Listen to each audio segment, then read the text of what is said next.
Tous les ans, des milliards de cigarettes de contrebande entrent illégalement dans l'Union européenne via l'Ukraine. Radu Lungu et ses collègues luttent contre ce trafic à la frontière entre la Roumanie et l'Ukraine.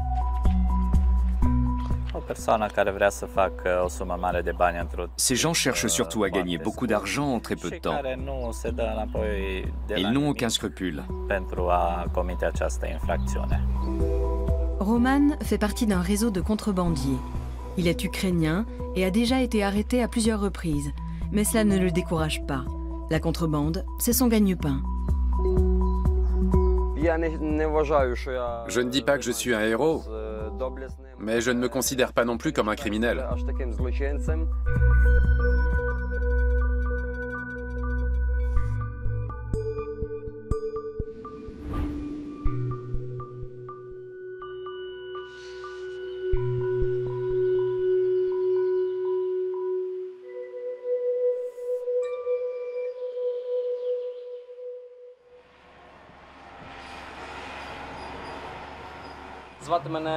Je m'appelle Roman.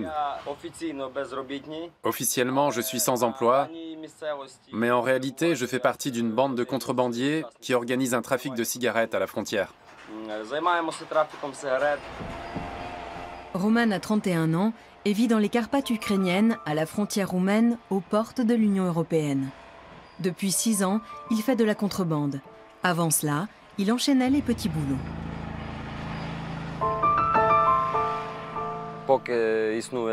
C'est très difficile de gagner sa vie par ici.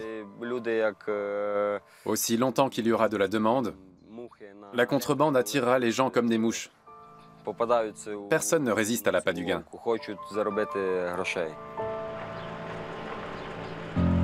Le travail, comme le nomment Roman et ses acolytes, commence le plus souvent ici, dans le village de Diloué, sur la frontière. Le chômage touche plus de 50% de la population dans la région. Ceux qui en ont la possibilité s'en vont. Ceux qui restent font tous de la contrebande. Roman fait passer des cigarettes en Roumanie environ 3 fois par semaine. Il se place sur cette hauteur pour observer le village roumain de Valea Vișelui. C'est là qu'ils livreront leurs marchandises la nuit prochaine. Pour y parvenir, Roman et sa bande devront traverser illégalement la frontière de l'Union européenne avec un chargement de cigarettes destiné au marché noir. On s'habitue à ce travail. Il faut bien manger et boire. Alors ça devient la routine. Tant qu'il fait jour, Roman cherche à savoir où les douaniers roumains vont se positionner pour la nuit et quel chemin emprunter pour leur échapper.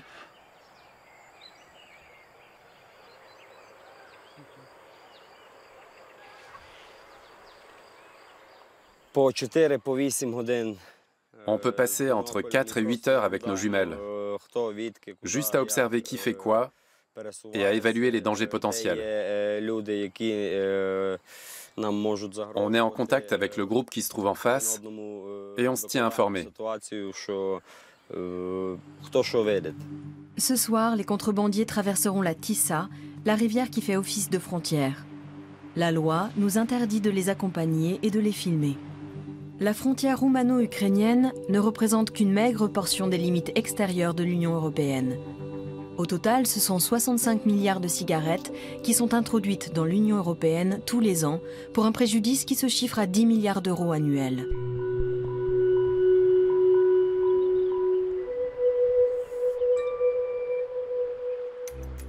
Au même moment, Radu Lungu et ses collègues de la police des frontières inspectent la rive roumaine de la Tisa.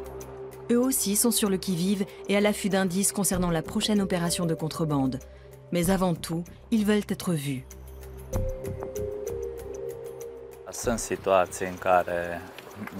Ils nous suivent à la trace. Ils observent les moindres faits et gestes des patrouilles. Ils sont équipés d'appareils de vision nocturne et diurne.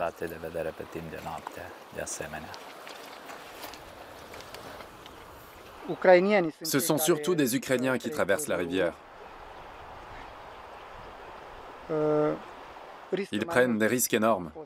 Certains se sont déjà noyés. Récemment, c'est aussi arrivé à des Roumains. Les contrebandiers sont tout autant ukrainiens que roumains. Il s'agit ici d'un réseau particulièrement bien organisé, où chacun a un rôle bien défini. Il y a ceux qui font transiter les cigarettes d'un pays à l'autre et ceux qui les réceptionnent de l'autre côté. Ensuite, il y a ceux qui sont chargés de les acheminer auprès des revendeurs. Ici, à la frontière, on ne peut espérer attraper que les passeurs ou ceux qui réceptionnent. Pour les habitants, la contrebande fait partie du quotidien. Bonjour. Ne m'arrêtez pas. Je n'ai pas de cigarettes de contrebande. Ne vous en faites pas, madame.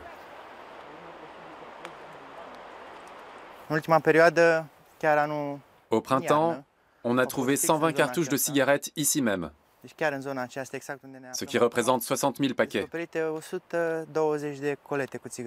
Nous avons tenté d'arrêter les contrebandiers, mais ils ont réussi à s'enfuir. La rive est très abrupte ici. Les patrouilleurs opèrent de manière sporadique. Aujourd'hui, les douaniers n'ont rien remarqué d'inhabituel. Le siège de l'unité de Radu Lungu à Sighetu-Marmației. En plus des opérations sur le terrain, le travail de Radu comprend de lourdes tâches administratives. C'est lui qui instruit les dossiers de contrebande et qui les fait suivre au bureau du procureur. Les gardes-frontières filment régulièrement leurs interventions, en partie à l'intention de leur service, mais aussi pour informer le grand public. Les contrebandiers trouvent toujours de nouveaux moyens de faire parvenir les cigarettes en Roumanie. On est là en présence d'une méthode inédite. Les contrebandiers ont attaché les cartons de cigarettes ensemble pour en faire une sorte de radeau. Ils n'ont plus qu'à pousser devant eux pour traverser la rivière.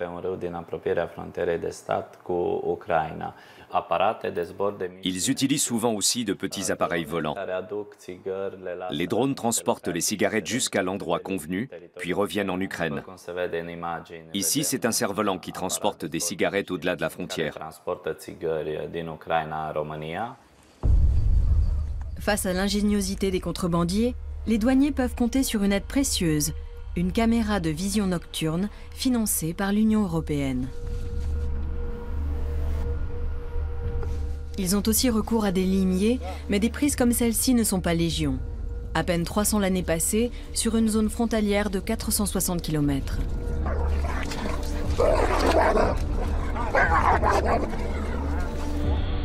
L'une des prises les plus spectaculaires, pas moins de 100 000 paquets de cigarettes cachés dans des troncs d'arbres. Quant à ce camion, il cherchait à atteindre l'espace Schengen. Une fois cette frontière franchie, il n'y a plus de contrôle douanier et la route est libre vers l'ouest. Cette prise exceptionnelle a eu lieu près de la frontière hongroise, à Almeux. On a trouvé 1 million de paquets de cigarettes. Ils étaient dissimulés entre des plaques de placoplâtre et de la laine de roche.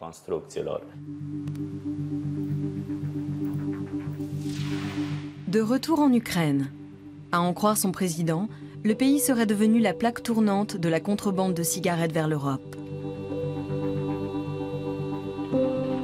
Pour Roman, la nuit dernière n'a pas été couronnée de succès. Lui et ses hommes ont réussi à échapper aux gardes-frontières, mais ils ont perdu leurs marchandises. Roman va devoir compenser cette perte auprès du commanditaire. Lors de la prochaine opération, il ne touchera rien.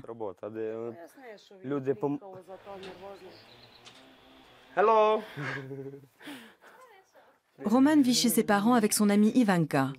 Tout le monde sait très bien d'où provient son argent.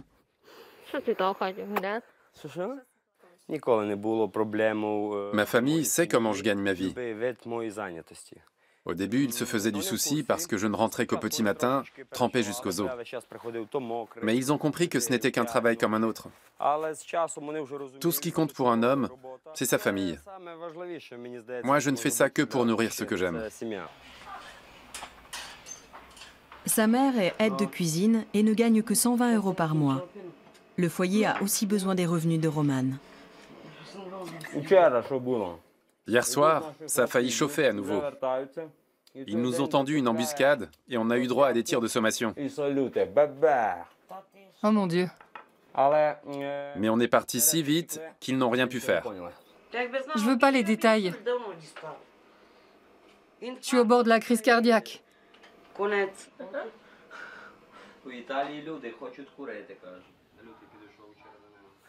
Hier, ils se sont mis en travers de notre chemin. Mais ça n'arrivera plus. Les commandants de police ne sont plus corrompus, mais un jour ou l'autre, après la 5e ou la 10e proposition, les soldats finissent par succomber à l'attrait de l'argent facile. La prochaine livraison est déjà prévue pour dans 2 jours.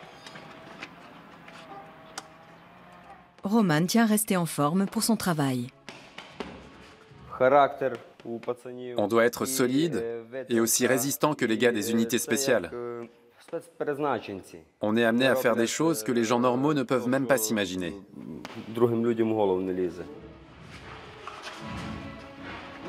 Voilà ce qu'on va faire.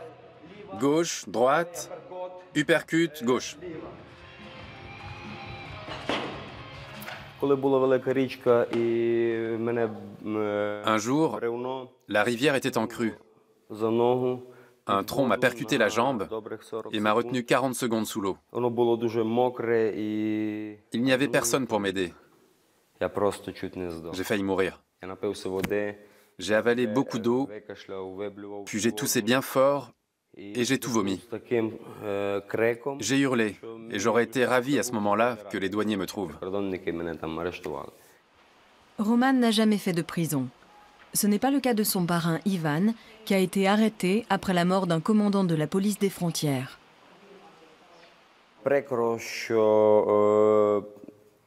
Toute cette histoire est très triste.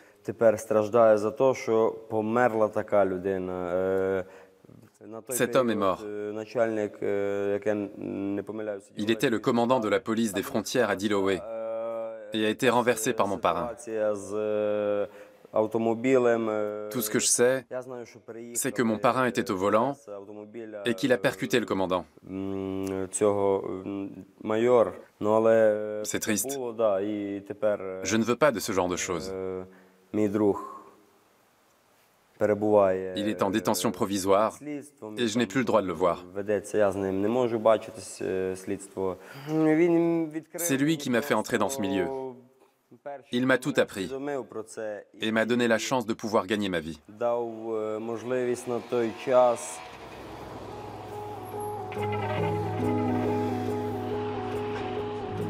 Depuis la mort de son chef, la police des frontières de Diloé a renforcé la répression contre les contrebandiers. Lado Doumbadze, le nouveau commandant, se rend sur la frontière. C'est lui qui a donné l'ordre de poster des sentinelles armées de mitrailleuses tous les 100 mètres.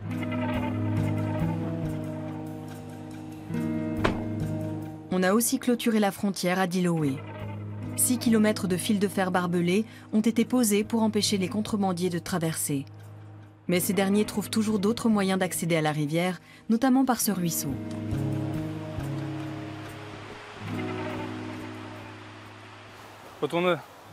Le tunnel se trouve là-dessous.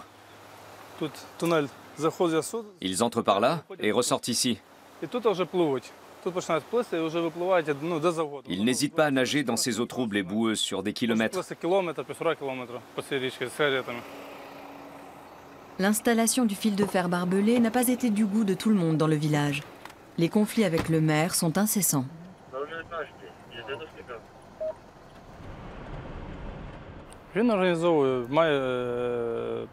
Il tire les ficelles et fait travailler les autres, leur fait transporter son matériel en Roumanie. Là-bas, d'autres viennent récupérer la marchandise et la font transiter. C'est lui qui organise la contrebande. Comment croyez-vous qu'il ait pu se payer sa Range Rover? Dans cette région, les salaires dépassent très rarement 250 € par mois. Le maire, Andrei Panasiuk, fait exception à la règle. Il admet avoir été mêlé à la contrebande autrefois, mais c'est du passé. Il n'empêche que les nouvelles mesures de la police des frontières l'agacent au plus haut point. Je fais tout pour éviter les conflits. Mais depuis l'année dernière, la police des frontières met son nez dans toutes les affaires de la commune. Le maire est propriétaire de 2 magasins et d'un bar. Il a l'habitude de gérer seul ses affaires.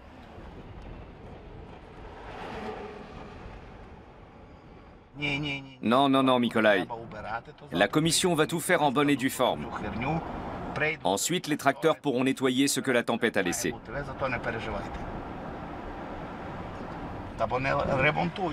Les routes ne sont plus entretenues depuis 20 ans au moins. Elles ne sont qu'une succession de trous. Il n'y a pas d'argent pour réparer les routes. Mais pour installer une clôture, il y en a. Ancien joueur professionnel, le maire entraîne l'équipe de football.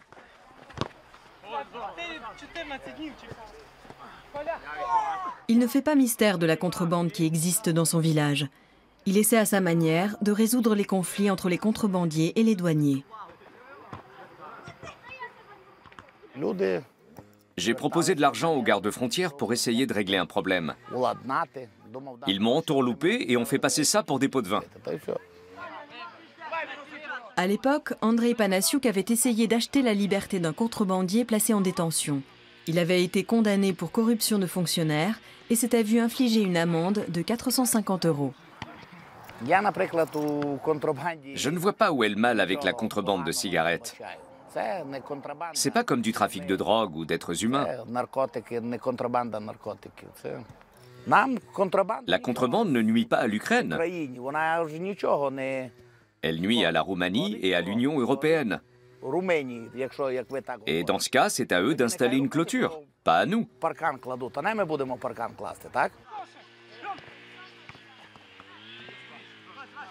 Contrairement au maire, Roman cherche autant que possible à éviter toute confrontation avec la police des frontières. Je suis diplomate de nature. Je ne veux pas d'ennui. Quand les choses tournent au vinaigre, comme c'est arrivé récemment, je mets les bras en l'air, je me mets à genoux et j'abandonne la partie. Roman a déjà eu des différends avec les douaniers à plusieurs reprises. Rencontre fortuite au bistrot du village. Les 2 hommes se sont déjà croisés, dans d'autres circonstances. Nous l'avons déjà arrêté à plusieurs reprises le long de la rivière. Il y a une semaine, ce sont les gardes-frontières roumains qui l'ont intercepté à Solotvila, avant de nous le remettre.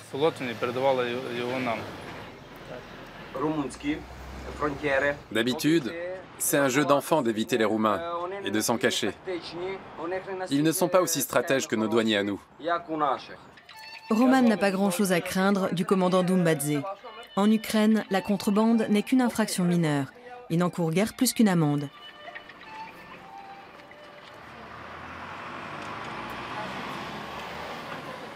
Roman veut repartir, mais son scooter refuse de démarrer. Ce n'est pas bon pour ses affaires. Vous pouvez me déposer ? Les gens comme Roman ne font qu'enrichir les commanditaires. Ils font de la contrebande pour que d'autres s'en mettent plein les poches. Eux ne touchent que 50 $ par passage. Le problème, c'est qu'ici, il n'y a pas d'autre moyen de s'en sortir. Ils vivent dans une pauvreté extrême.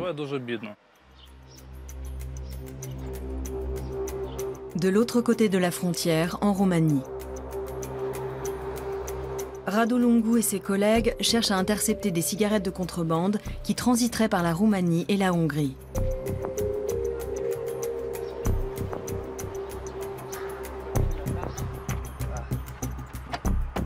Aujourd'hui, ils rentreront bredouilles.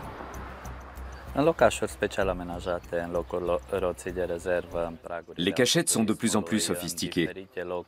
Dans les roues de secours, les marchepieds, sous les sièges conducteurs et passagers, et à différents endroits dans le coffre.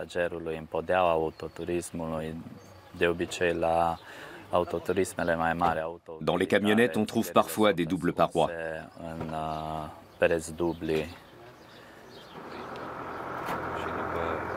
Ça ne sert à rien de rester là. Après une demi-heure, tous les contrebandiers sont au courant.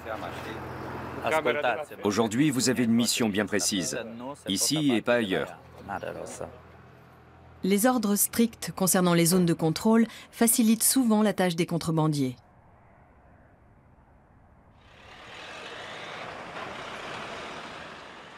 Dans l'après-midi, Radulungu est de retour dans son bureau. Lorsque la police des frontières fait une prise, c'est dans cette pièce que la marchandise est stockée. On trouve ici le fruit de plusieurs années de travail.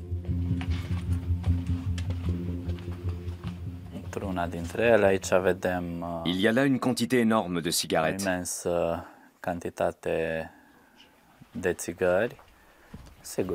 Pour l'État roumain, cela représente un préjudice de plusieurs millions d'euros. Voici le genre d'emballage qui est utilisé pour passer la frontière.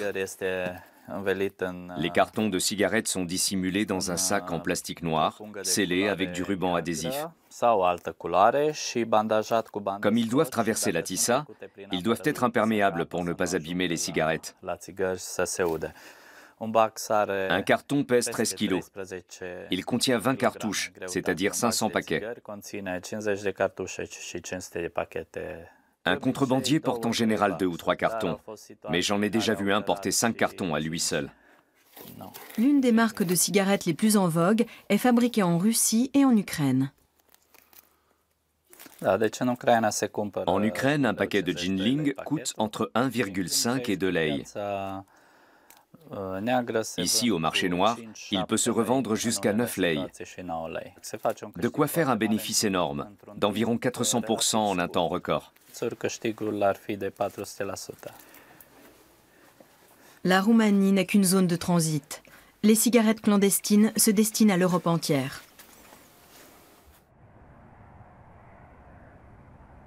Une partie minime reste en Roumanie, principalement dans la zone frontalière.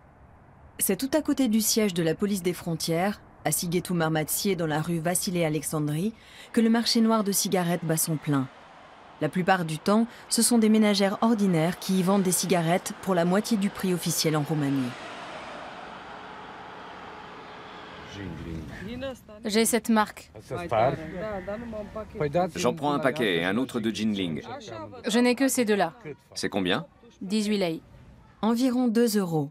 On est bien en dessous du prix officiel dans l'Union européenne. En Allemagne, il faut compter 7 € pour un paquet. En France, 9 et en Irlande, 12. Radu est garde-frontière depuis 20 ans. Son poste lui vaut de faire partie des privilégiés dans son pays, mais c'est souvent au détriment de la vie de famille, car il enchaîne les gardes.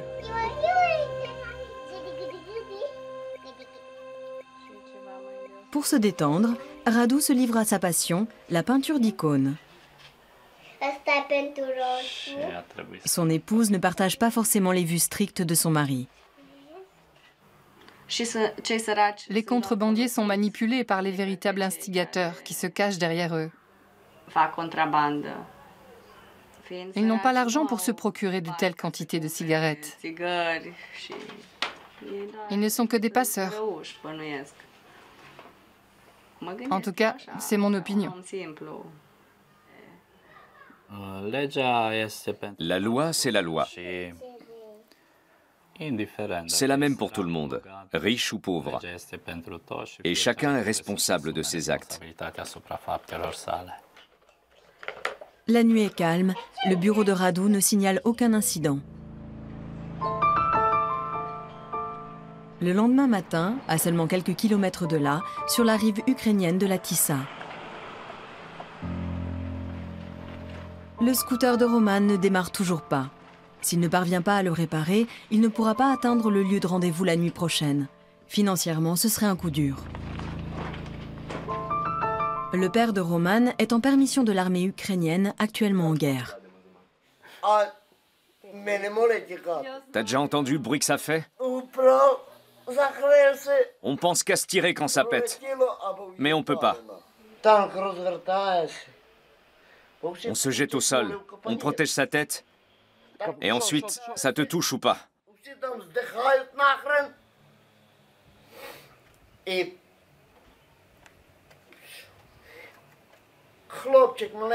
Un char est venu droit sur nous. Tous ceux qui ont couru se réfugier dans les tranchées y sont restés. Ensuite, le char a été touché et il a envoyé d'immenses pièces métalliques partout autour de lui et sur nous. Allez, rentre. Rentre et ferme la porte, s'il te plaît. On a essayé de le soigner, mais il est devenu ingérable. On ne peut plus rien pour lui. Son médecin ne veut pas reconnaître qu'il est malade et qu'il n'est plus apte à combattre. Les autorités ont validé son dossier et l'ont envoyé à l'armée parce que c'est un excellent mécanicien auto. Toute sa vie, mon père a cherché du travail, sans succès. C'est pour ça qu'il est parti faire la guerre. Il ne supportait plus la crise économique et l'inflation galopante. Pour Roman, l'armée n'est pas une solution. La contrebande lui fait courir moins de risques et lui rapporte plus. La Roumanie, contrairement à l'Ukraine, inflige aux contrebandiers jusqu'à 7 ans de prison. Mais en raison d'un accord conclu avec l'Union européenne, les Ukrainiens sont généralement simplement expulsés. Début juin, Roman en a fait l'expérience pour la première fois. Le commandant Doumbadze menait une opération conjointe avec les Roumains. Ils ont dû réussir à placer un informateur dans nos rangs. Ils savaient précisément où notre marchandise allait être déchargée. Ensuite, il a été facile pour eux de m'arrêter côté roumain. Mais ils m'ont très vite renvoyé chez moi. Le commandant Doumbadze est fortiche. J'espère qu'il sera vite remplacé par un aveugle unijambiste qui ne pourra pas nous voir et nous coincer. Pour le moment, Roman n'a pas les moyens de faire réparer son scooter. Du coup, il va tenter de s'en occuper tout seul. Il doit être mobile pour garantir le succès de la prochaine opération. Sinon, il va s'attirer les foudres de son commanditaire. C'est un sujet sur lequel il ne souhaite pas s'étendre.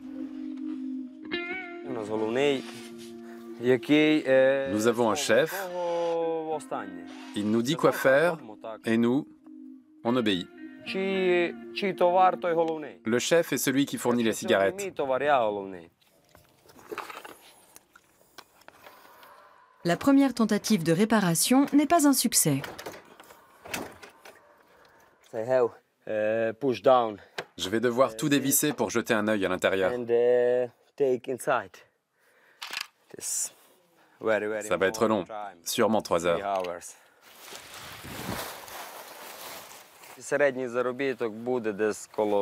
En moyenne, je gagne entre 10 et 15 000 hryvnia, c'est-à-dire entre 450 et 600 euros. Mais parfois, il m'arrive d'être à sec. Pas d'argent, pas de vin. Pas de vin, pas d'amour. La femme du contrebandier a un scooter? Oui. Mais je ne suis pas ta femme. Tu es fiancée? Mais pas mariée. Je t'attends. Je l'adore.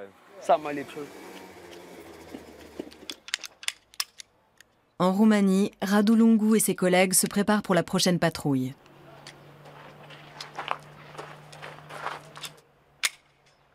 En 2018, la contrebande de cigarettes a connu une recrudescence de 12%. Mais nos saisies aussi ont augmenté.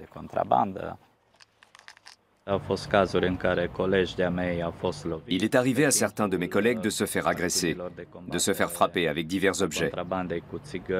Les contrebandiers se montrent parfois agressifs et tentent de résister.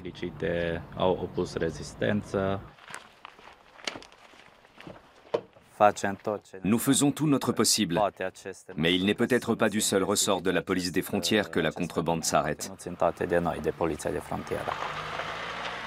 Les douaniers ne peuvent rien contre la pauvreté dans la région.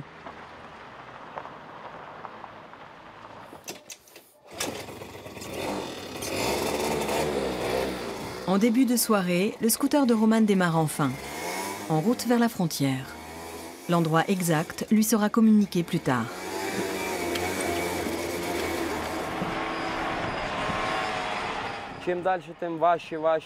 Ça devient toujours plus difficile. Les autorités veulent prouver qu'elles maintiennent l'ordre dans la région. Ce n'est qu'à la fin du mois de juin dernier que l'Union européenne et l'Ukraine ont décidé d'un plan de lutte commun contre la contrebande de cigarettes. La nuit prochaine, Roman ouvrira la voie pour le groupe de contrebandiers. Ce sera à lui de trouver le chemin qui permettra aux autres de passer la frontière. On traverse là où c'est le plus facile. On cherche les endroits qui échappent à la surveillance des gardes frontières. Parfois, ils sont juste là, mais on attend qu'un renard passe et détourne leur attention, et le tour est joué. Nos gars sont de l'autre côté. Mais avant cela, il faut bien observer la frontière. Roman n'en dira pas plus. Cette nuit, pas question que ça se passe mal. Je ne suis pas un criminel.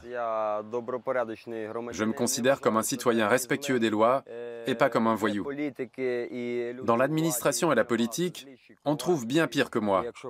Il suffit de gratter un peu et vous trouverez de nombreux cadavres dans les placards. Non? Allô? Ok, c'est en ordre, je te rappelle. Je dois aller à un autre endroit qui ressemble à celui-ci. Mais il faudra aussi faire le guet là-bas pendant 3 ou 4 heures. C'est la procédure habituelle.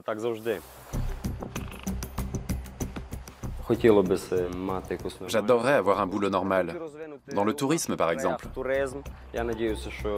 J'espère que dans l'avenir, tout ira mieux.